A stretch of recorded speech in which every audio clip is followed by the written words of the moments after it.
Hi children, welcome back. Today we are going to deal with the question answers and series of our chapter A Doll's Journey. First we are going to the question and answers. First question. What did Kafka promise the girl? എന്താണ് Kafka ഗേളിനോട് promise ചെയ്തത്? എന്താണ്? Kafka promise the girl that he would meet her the next day to continue looking for the doll.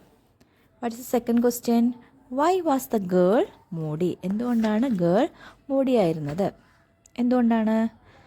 The girl badly wanted her doll to come back, so she was moody. എന്തൊക്കെ കത്തിൽ എന്തൊക്കെ എഴുതിയിരുന്നാലും ഒക്കെ എന്തൊക്കെ പറഞ്ഞ് കുട്ടിയെ സമാധാനിപ്പിക്കാൻ ശ്രമിച്ചാലും കുട്ടിയുടെ ഡോള് തിരികെ എത്തണം, അല്ലെങ്കിൽ തിരികെ വേണം. അതുകൊണ്ടാണ് കുട്ടി മൂടിയായിട്ടിരുന്നത്. There was no letters for some days. Why? എന്തുകൊണ്ടാണ് കുറേ ദിവസം കത്തുകളൊന്നും ഇല്ലാതിരുന്നത്? Kafka felt that he could not make up letters indefinitely, so there were no letters for some days. എന്താണ് അനിശ്ചിത കാലത്തേക്ക് അല്ലെങ്കിൽ എത്ര നാളത്തേക്ക് ഇങ്ങനെ കത്തെഴുതണമെന്ന് കഫ്കയ്ക്ക് അറിയില്ല. അതുകൊണ്ടാണ് കഫ്ക കുറച്ച് ദിവസം കത്തെഴുതാതിരുന്നത്. Do you like the ending of the story? Suggest another ending. നിങ്ങൾക്ക് ഈ സ്റ്റോറിയുടെ എൻഡിങ് ഇഷ്ടമായോ? അതിന് മറ്റൊരു തരത്തിൽ ഉള്ള എൻഡിങ് കൊടുക്കണം.